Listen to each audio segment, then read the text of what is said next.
Nous avons toujours besoin des choses périssables qui ne nous permettent pas d'être agréables à Dieu. Nous avons toujours besoin de ces choses-là, quand même que nous prétendons être avec Dieu, mais nous ne le sommes pas.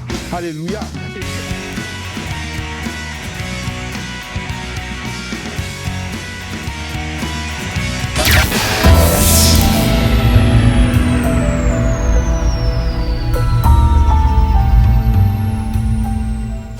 Bonjour bien-aimés dans le Seigneur, que la paix de notre Seigneur Jésus-Christ soit avec vous. Aujourd'hui, mon cœur est rempli de joie parce que nous avons une nouvelle opportunité pour partager la parole de Dieu et je t'invite à me suivre avec attention puisque cette parole sera pour toi quelque chose de nouveau et quelque chose de merveilleux pour ta vie, mon frère. Et prions pour confier le moment entre les mains du Seigneur. Seigneur, Dieu trois fois saint, Dieu d'Abraham, d'Isaac et de Jacob, assermenté sur ce livre, Seigneur, je m'engage à restituer conformément et avec fidélité ta parole à ton peuple. Seigneur, que ce moment soit confié entre tes mains et que tu sois la personne qui va nous instruire dans la connaissance de ta parole. Père, nous savons que ta parole a deux aspects. L'aspect révélation que toi, le plus souvent, tu nous révèles. Seigneur, il est temps que tu parles à ton peuple. Je les recommande entre tes mains et que, Seigneur, tu puisses nous instruire dans ta parole. Au nom de Jésus-Christ, ainsi j'ai prié. Amen. Rapidement, nous allons lire la Bible. Lisons dans le livre d'Apocalypse 21. Nous allons lire à partir du verset 1 jusqu'à 4. Alléluia. Je vais lire avec force au nom de Jésus-Christ. Puis je vis un nouveau ciel, une nouvelle terre, car le premier ciel et la première terre avaient disparu et la mer n'était plus. Et je vis descendre du ciel d'auprès de Dieu la ville sainte, la nouvelle Jérusalem préparée comme une épouse qui s'est parée pour son époux. Et j'entendis du trône une forte voix qui disait, voici le tabernacle de Dieu avec les hommes. Il habitera avec eux et ils seront son peuple et Dieu lui-même sera avec eux. Il essuiera toutes larmes et leurs yeux et la mort ne sera plus. Et il n'y aura plus ni de deuil, ni cri, ni douleur, car les premières choses ont disparu. Alléluia. Bien-aimé, c'est une opportunité pour toi de comprendre ces choses. La parole de Dieu fut adressée à Jérémie. L'Éternel disait ceci: invoque-moi le jour de la détresse et je te répondrai. Non seulement je te répondrai, je te dirai des choses cachées que tu n'as jamais connues. Et quelles sont ces choses qui sont cachées qu'on ne connaît pas? Nous savons que le Seigneur, dans sa souveraineté, a une partie de sa parole qu'il réserve pour lui-même. Il réserve cette partie pour lui-même et que nous avons l'habitude d'appeler révélation. Jésus-Christ, pendant qu'il était sur la terre, il a parlé de tout et de rien avec ses disciples. Et après qu'il est parti, il a aussi parlé par une révélation à Jean et il a parlé sur plusieurs formes par révélation à certaines personnes qu'il a choisies. Alléluia. Et cette opportunité permettra de comprendre ce que toi tu connais pas. Le thème de ce message, je voulais rapidement te dire, c'est aujourd'hui l'Éternel veut habiter avec toi. L'Éternel veut habiter avec toi. Beaucoup pensent que Dieu habite avec nous. Dieu habite là où sa main a créé. Il habite là où il n'y a pas le péché. Et il a ce dessein de vivre avec nous hommes. Mais le péché l'empêche. Le péché nous sépare de lui. Mais il a toujours cette envie-là de vivre avec nous. Et ce message que je viens de vous lire dans le livre d'Apocalypse nous instruit qu'il y aura une nouvelle terre et un nouveau ciel. Et le Seigneur a préparé ces choses pour que un jour il puisse habiter avec nous. Et la Bible nous instruit que la seule chose qui préoccupe Dieu, c'est de vivre avec ses enfants. Comme un père veut vivre avec ses enfants, Dieu aussi a cette envie de vivre avec nous. Alléluia. Et nous venons de lire que il y a une nouvelle terre qui est descendue des cieux du côté du trône de Dieu. Et cette terre s'appelle la Nouvelle Jérusalem. Cette terre est préparée pour que toi et moi, nous y habitions avec notre Dieu. Nous habitons en présence de notre Seigneur pour l'adorer. Dans le livre de Jean, Jean chapitre Jean 23, le verset 4, Jésus disait ceci: l'heure vient où elle est déjà venue, où ce sont rien que les vrais adorateurs qui adoreront le Père en esprit et en vérité. Le Seigneur nous faisait comprendre que il n'est plus temps d'avoir des gens qui adorent Dieu dans le mensonge, des gens qui adorent Dieu dans la fornication, des gens qui adorent Dieu dans le péché, des gens qui viennent à l'église et qui sont encore dans les choses anciennes qu'ils faisaient avant. Ce temps est révolu. Nous sommes maintenant dans le temps de la fin, le temps qui nous permettra d'adorer Dieu en esprit et en vérité. Et nous pouvons adorer Dieu en esprit réellement quand nous serons dans son royaume, parce que nous n'aurons plus de chair, nous n'aurons plus des choses charnelles, et nous l'adorerons en esprit et en vérité. Et cette parole a une liaison avec ce que je viens de vous lire, mes bien-aimés en Jésus-Christ. Le Seigneur nous a dit ces choses. Il a dit que il part dans les cieux pour préparer une place pour nous. Et nous venons de lire le témoignage de Jean qui nous dit que il a vu une nouvelle terre descendre à côté du trône de Dieu. Et sur cette terre, il y a ni gémissement, il y a ni deuil, il y a ni de cris, il y a ni de lamentation, et il n'y a pas la mort, il y a pas de nuit, et il y a la paix, il y a la joie. Et ça, c'est le dessein que le Seigneur a pour toi et moi. Je comprends que nous hommes, nous avons une pensée qui est diamétralement opposée à celle de Dieu. Nos pensées, c'est pour avoir les biens que nous voulons, pour avoir une voiture, pour avoir une vie aisée, pour avoir ces choses dont nous pensons être bonnes, dans ces choses que nous appelons le plus souvent élévation. Et quand Dieu nous donne ces choses pour nous permettre d'utiliser comme une voiture, comme un moyen de transport, nous appelons cela élévation. Et c'est pas là la pensée de Dieu.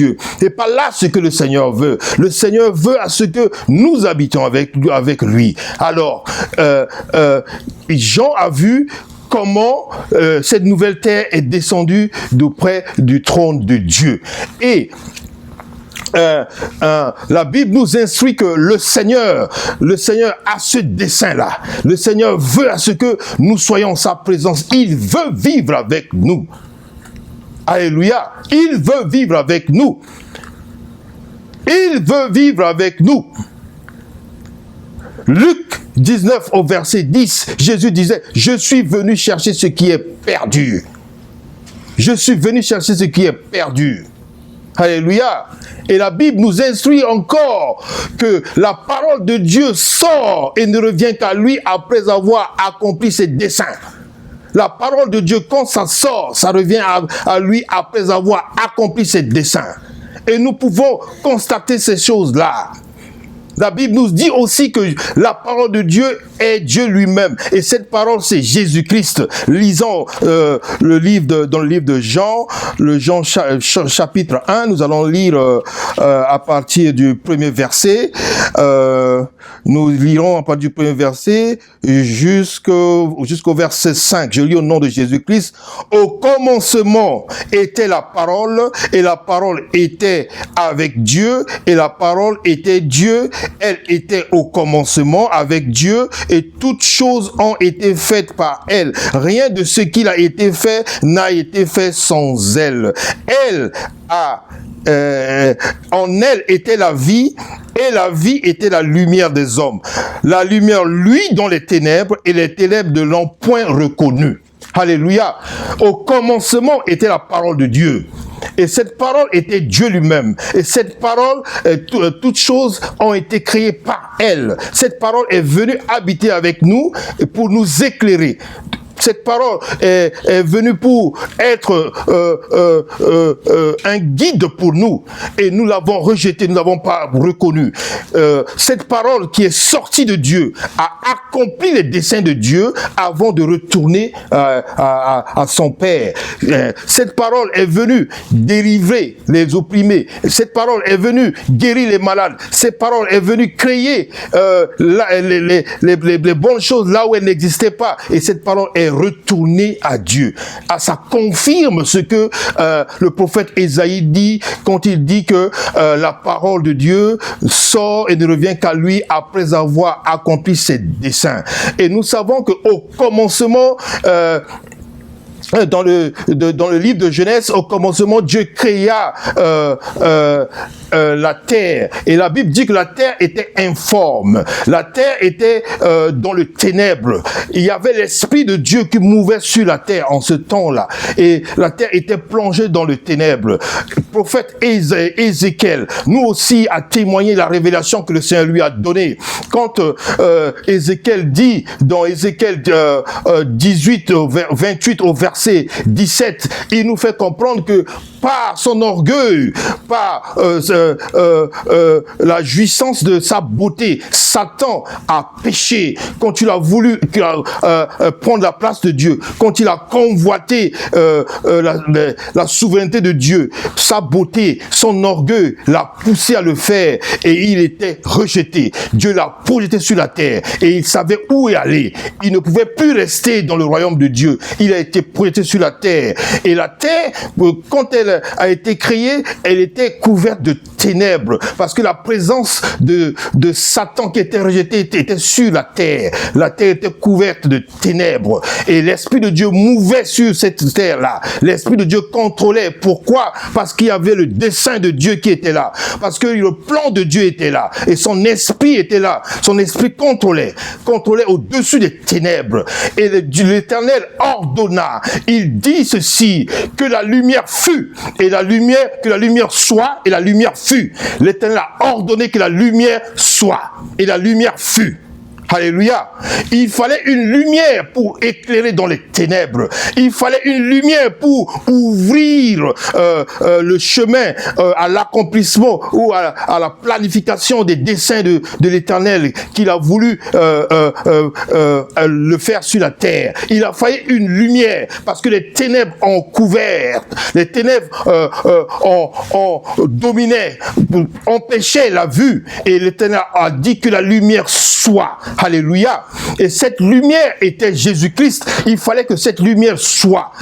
Quand je parle de lumière, je ne parle ni de la lune, ni du soleil. Parce que ces astres ont été créés au 4e jour. Mais dès le 1er jour, le Seigneur a ordonné que la lumière soit. Et la lumière était là. La lumière a éclairé. Et il y a eu le 1er jour. Alléluia. Et cette ténèbre qui était sur la terre, ce sont ces ténèbres qui continuent toujours à nous empêcher d'aller vers Dieu. Cette ténèbre qui couvrait la terre en ce temps est aussi toujours de nos jours. Et il faut une lumière pour éclairer. Malheureusement, cette lumière que le Seigneur a ordonné qu'elle soit, elle a été avec nous et nous l'avons pas reçue. Nous l'avons rejetée. Et la lumière continue toujours à luire dans le ténèbre. La lumière luit dans les ténèbres jusqu'à nos jours. Et la lumière veut t'éclairer. La lumière veut t'orienter, car ton Dieu veut vivre avec toi, mon frère, ma sœur. La lumière veut t'éclairer. La lumière qui est Jésus-Christ, il veut t'éclairer. Il veut t'éclairer. Il veut que les ténèbres de ta vie soient ôtées. Il veut à ce que le chemin s'ouvre, pour que tu rencontres ton Père, pour qu'un jour tu puisses vivre avec lui. Alléluia. Et nous avons toujours besoin des choses périssables qui ne nous permettent pas d'être agréables à Dieu. Nous hommes, nous avons toujours besoin de ces choses-là. Quand même que nous prétendons être avec Dieu, mais nous ne le sommes pas. Alléluia. Et cette lumière veut t'aider à avoir accès à ton Dieu. Cette lumière veut luire dans le ténèbre qui est dans ta vie. Si ta vie ne brille pas, si ta vie est bloquée, c'est parce que les ténèbres dominent sur ta vie. Alléluia. Et cette lumière qui était au commencement, que l'Éternel a ordonné qu'elle soit, elle continue à luire dans le ténèbre. Et cette lumière est là. Cette lumière dit que je reviens. Cette lumière dit que le monde dont nous vivons est un monde méchant, est un monde qui ne peut être gardé. C'est un monde qui doit être retiré. Et il te dit, prépare-toi. Il te dit, sors du ténèbre parce que je suis là pour t'éclairer. Je suis là pour t'éclairer. Je suis là pour te conduire vers ton Père. Nous croyons à ce que Jean nous a dit dans son témoignage. Jean a dit que dans le paradis de Dieu, il n'y a pas de jour ou de nuit parce que la gloire de l'Éternel éclaire, parce que la gloire de l'Éternel sert de lumière, la gloire de l'Éternel domine, ça brille, et nous n'avons pas besoin de lumière. La lumière est là pour l'instant, pour t'éclairer. La lumière qui était au commencement, dès le premier jour, quand l'Éternel a dit qu'elle soit, elle est là pour t'éclairer. Elle est là pour t'éclairer. Les ténèbres de ta vie doivent disparaître. Les ténèbres de ta vie doivent disparaître. Mon frère, quand je parle de ténèbres, je parle bel et bien des péchés. Nous aimons pécher. Nous aimons imposer nos pensées à Dieu. Nous aimons amener nos désirs qui ne sont pas agréables à Dieu. Nous aimons lui amener cela. Quand même qu'il a un plan très, très, très merveilleux pour toi et moi. Mais nous ne voulons pas nous débarrasser de ces choses qui nous éloignent de lui. Mais cette opportunité me permet de te dire que ton Dieu, l'Éternel, il veut vivre avec toi. Il veut vivre avec toi. Il veut vivre avec toi. Jean a vu cette nouvelle terre qui descendait. Cette nouvelle terre qui descendait. Cette nouvelle terre qui t'appartient. Cette nouvelle terre que Jean a témoigné, qui est descendue des cieux. Alléluia. C'est là où le Seigneur veut que toi et lui vivent ensemble. Alléluia. Ton Dieu attend cela. Il est bon de penser aux bonnes choses sur cette terre. Il est bon de penser à se marier, car c'est biblique. Mais il est aussi bon de penser à la vie. Parce que si tu te maries et que la terre se retire, où seras-tu avec ton mariage? Où rouleras-tu ta voiture? Alléluia. La terre, elle sera retirée. Cette terre n'est pas agréable à Dieu. Vous conviendrez avec moi que personne n'apprécie le monde dans lequel nous vivons. La galère, la crise, la méchanceté. Nous voyons sur les réseaux sociaux des personnes qui prennent plaisir à la violence, des gens qui se bagarrent, au lieu de les séparer, ils prennent plaisir à les voir, faire des vidéos, regarder comment l'autre fait du mal dans la bagarre à son frère, et ils prennent plaisir. Et ces choses montrent et témoignent à quel point le monde est devenu méchant. Alléluia. Nous voyons l'abomination. Nous voyons l'homosexualité dominée. Croyez-vous qu'un monde comme le nôtre doit rester? Croyez-vous cela? C'est ainsi que l'Éternel veut aujourd'hui t'annoncer que ce monde et tout ce qui est dans ce monde sera retiré. Ce monde, à un moment donné, au son de la trompette, sera retiré. Et il y aura un nouveau monde appelé Nouvelle Jérusalem, qui n'est pas encore habité, une nouvelle ville selon les descriptions de la Bible qui brille, une ville où tu ne peux plus gémir, une ville de paix, une ville de joie, une ville de réjouissance avec notre Créateur.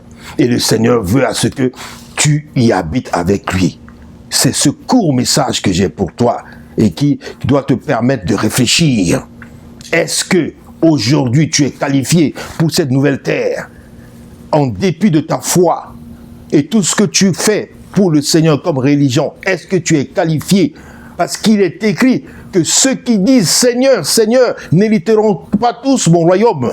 Alléluia. L'église est remplie de fornicateurs.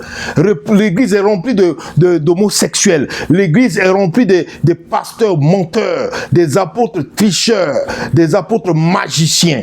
Alléluia.